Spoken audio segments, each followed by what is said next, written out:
1, 2, 3. In those 3 seconds, about 9 unborn babies were just killed due to an abortion. Now imagine everything is dark, cozy, and warm.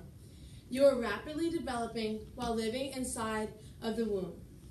You are so comfortable and so happy to be all snuggled up in your mommy's belly. Then, all of a sudden, you feel the most excruciating amount of pain as your limbs are being ripped apart from your body. You try to fight, but a chemical has slowly started giving you a heart attack. It hurts so much. Mommy, what is happening?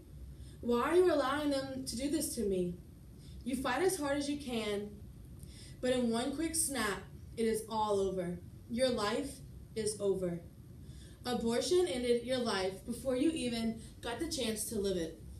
You were going to be someone great, but your mommy and a doctor took it all away from you.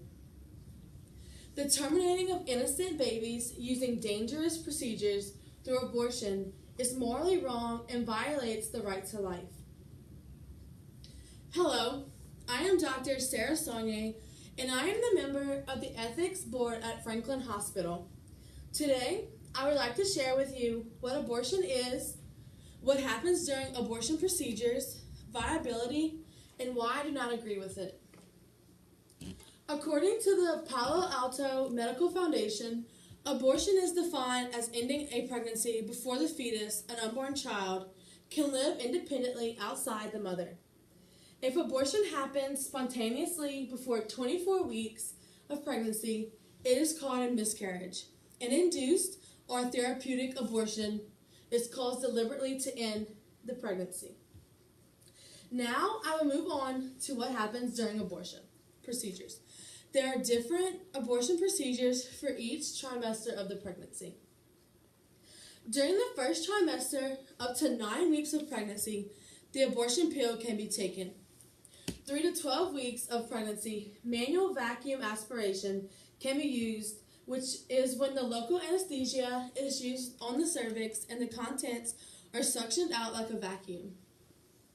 During the second trimester, up to 16 weeks, dilation of the cervix and evacuation of the contents of the uterus with a sharp-edged spoon-shaped instrument can be performed.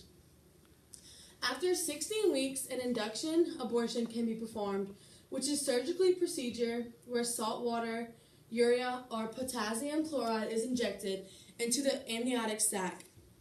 This method induces labor while giving the baby a fatal heart attack. This is so the baby is expired before being pushed out to avoid breaking any federal or state laws protecting the baby after a live birth. Finally, during the third trimester, after 21 weeks and up to 24 weeks, dilation and extraction. This is also known as partial birth abortion. Doctors extract the baby past the navel and then cut through the neck before the baby is entirely delivered. So when does life begin?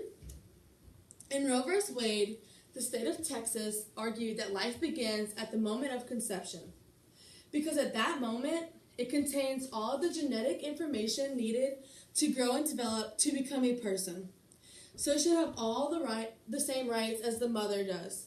Roe's side argued that life does not begin until live birth, arguing that once again, until it is born, it has no right as a person. Therefore, it is not a person. Viability is the potential of the baby or fetus to live outside of the womb without aid.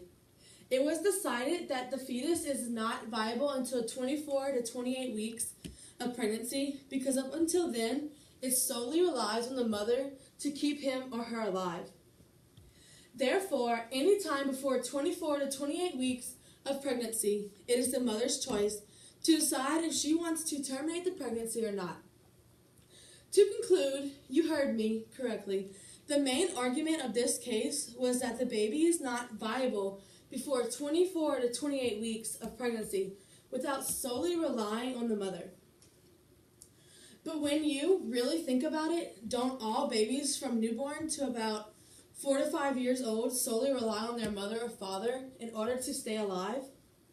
A newborn relies on the mother to feed, burp, bathe, hold, change diapers, and every aspect of life to stay alive. They would not live without the mother or father's help. Should it be okay for a mother to decide to end the life of her born baby because the baby is not yet viable? So why is it different that a baby in the womb with functioning organs is not considered viable, but a baby born about 28 weeks in 1 day is? I think abortion is simply for the sake of convenience. The argument of rape in the life of the mother comes up a lot too. But according to surveys, the statistics show that less than 1% of abortions are from rape and incest. For such a controversial issue, the argument of viability being the overall deciding factor just blows my mind, and therefore the terminating of innocent babies through procedures of abortion is morally wrong and violates the right to life. If we consider life to be over when the heart stops beating, then why would we not consider life to begin when the heart starts beating? Thank you for your time.